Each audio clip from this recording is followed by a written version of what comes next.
Hola, mi nombre es Wendy Pérez, estudiante del programa de Negocios Internacionales.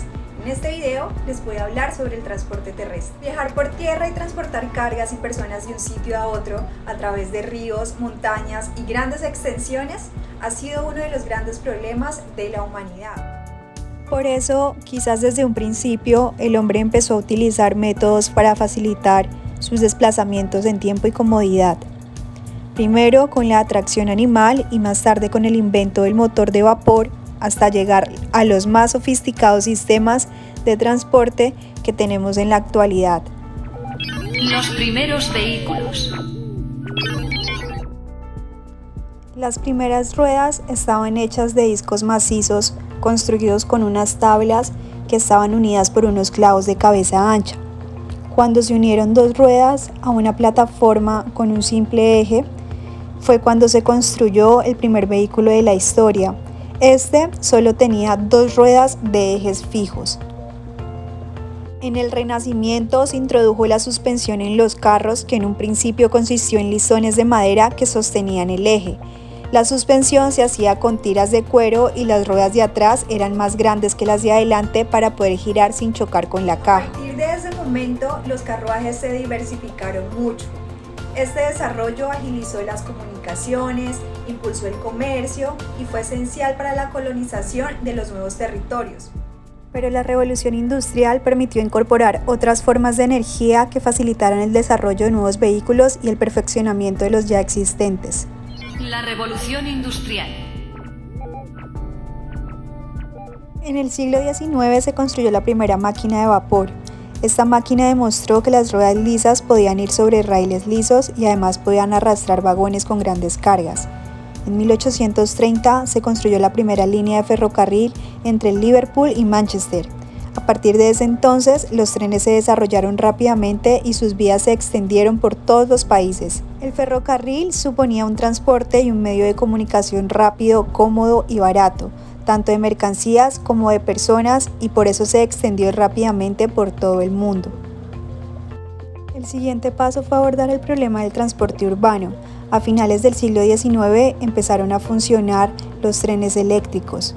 El tranvía eléctrico fue el primer medio de transporte urbano fiable y barato. Tomaba electricidad de un cable aéreo mediante un trol de muelles o a través de un colector en forma de arco. En los años 20 aparecieron las locomotoras diésel con motores de gasolina como combustible. El automóvil.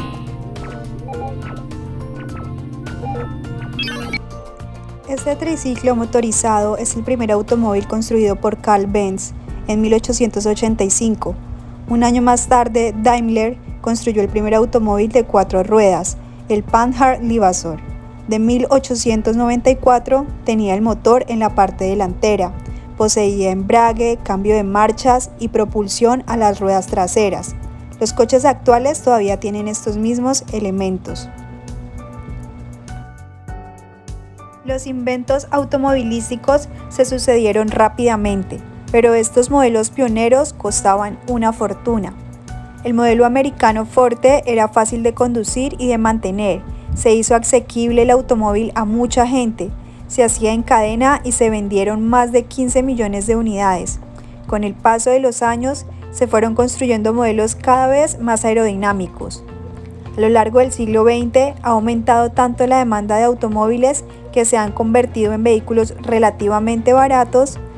Para 1930, la mayoría de los coches ya se vendía a la clase media. En 1930 se empezó a fabricar el coche alemán Volkswagen, el único que se ha fabricado durante 4 décadas. El mayor problema que tienen los automóviles actuales es que el combustible es cada vez más caro y contamina el medio ambiente. Por todo ello, se están estudiando posibles energías alternativas que puedan sustituir a los derivados del petróleo. Actualmente existen prototipos que funcionan con energía solar y otros con energía eléctrica. Estos modelos nos adelantan el futuro no lejano de un transporte rápido, limpio y silencioso. Hola, mi nombre es Marly Julia Rivera Prada, estudiante del programa de Negocios Internacionales. Ya que escuchamos hablar a mi compañera Wendy sobre la historia del transporte terrestre, yo les voy a hablar sobre el transporte aéreo. Uno de los sueños colectivos más grandes de la humanidad ha sido conquistar el aire. Los primeros casos exitosos de sobrevuelo en el mundo fueron los globos aerostáticos. El 4 de junio de 1783, los hermanos franceses Joseph y Jacques Montgolfier decidieron presentar su invento en París, frente a los reyes María Antonieta y Luis XVI y más de 250 personas. Un enorme globo aerostático se elevó llevando consigo a un pato, una oveja y un ave. El vuelo duró solo 9 minutos y transcurrió sin incidentes. Hijos de un fabricante de bolsas de papel, los hermanos Montgolfier observaron cómo una bolsa de papel que se secaba al lado de la chimenea se elevaba por efecto del aire caliente. Percibieron que las bolsas invertidas se levantaban al situarlas por encima del fuego y atribuyeron el fenómeno a que un gas más ligero que el aire empujaba la bolsa hacia arriba. Le llamaron gas Montgolfier. Dicho gas no era otra cosa que aire caliente que tiene menor masa por unidad de volumen.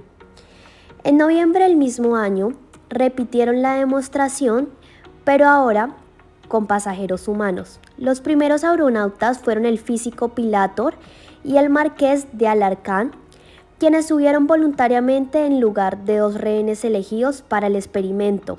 Indignados por el hecho de que 2 criminales tuvieran el privilegio de elevarse por los cielos, el globo se levantó 35 metros, comenzando así el vuelo del hombre. Ahora bien, en el siglo XX, los hermanos Wright, conocidos mundialmente por ser pioneros en la historia de la aviación, consiguieron fabricar un avión que fue capaz de planear un corto vuelo impulsado con ayuda de una catapulta externa. No consiguió volar por sí solo, pero el impulso generado por la catapulta fue suficiente para probar el sistema de viraje y control del avión. De este modo, establecieron las bases para el vuelo de aparatos más pesados, y fue Trambullán quien diseñó, construyó y logró hacer volar el primer avión autopropulsado más pesado que el aire.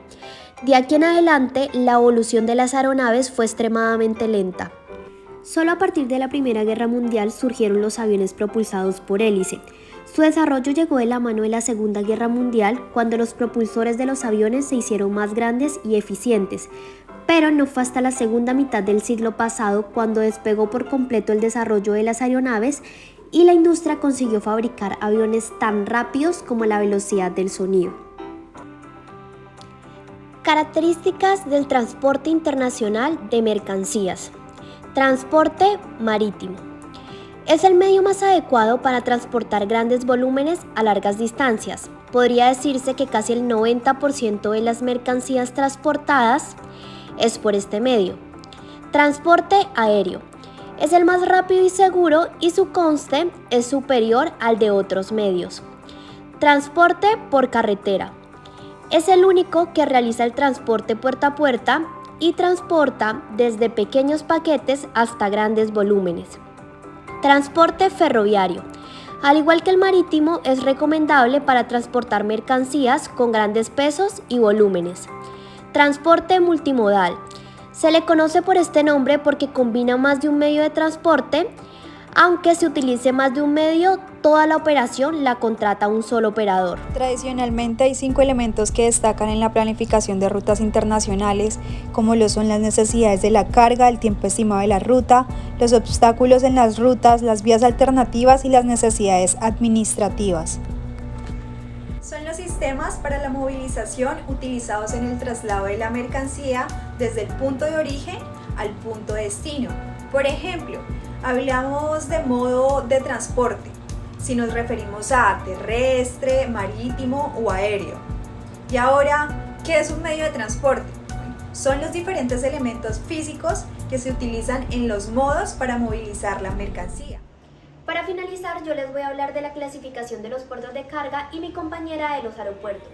Comenzaremos por los puertos y terminales, los cuales se clasifican primero por su navegación en donde se encuentra, de altura cuando atienden embarcaciones, personas y bienes en navegación entre puertos o puntos nacionales e internacionales, y de cabotaje cuando solo atienden embarcaciones, personas y bienes en navegación entre puertos o puntos nacionales.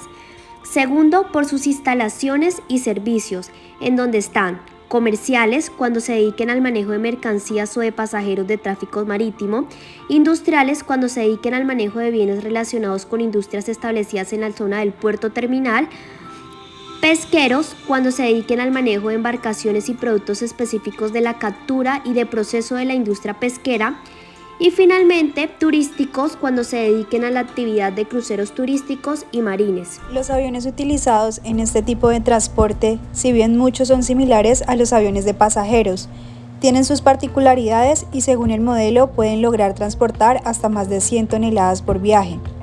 Conocer acerca de la clasificación del tipo de carga en este medio de transporte es saber cómo categorizar de manera correcta los productos que serán transportados. Mercancía general. No requiere tratamientos especiales en la aeronave ni en el terminal de carga. Se trata de productos cuya fragilidad no es demasiado alta y cuyo valor hace que los exportadores opten por traerlos vía aérea. Mercancías perecederas. Son mercancías con periodo de vida generalmente corto que se deterioran si son expuestas a condiciones desfavorables de temperatura, humedad u otras. Productos peligrosos. Son productos sensibles que requieren un tratamiento específico en la aeronave y en el terminal, como pueden ser productos radioactivos, explosivos, valores, restos humanos o mercancías peligrosas. Las tarifas cobradas por transportar estas mercancías son más altas y el entorno necesario para su traslado implica medidas de seguridad y condiciones de la aeronave. Productos de tiempo definido. Tienen como característica general su reducido peso y tamaño, así como un plazo de entrega ajustado y la disponibilidad de información del transporte. Es importante destacar que actualmente cualquier mercancía puede transportarse por avión, como es el caso de paicalizado, productos tecnológicos como electrónicos o semiconductores, perecederos, farmacéuticos y químicos, correo o cualquier paquetería. Con esto le damos fin al video, muchas gracias por verlo.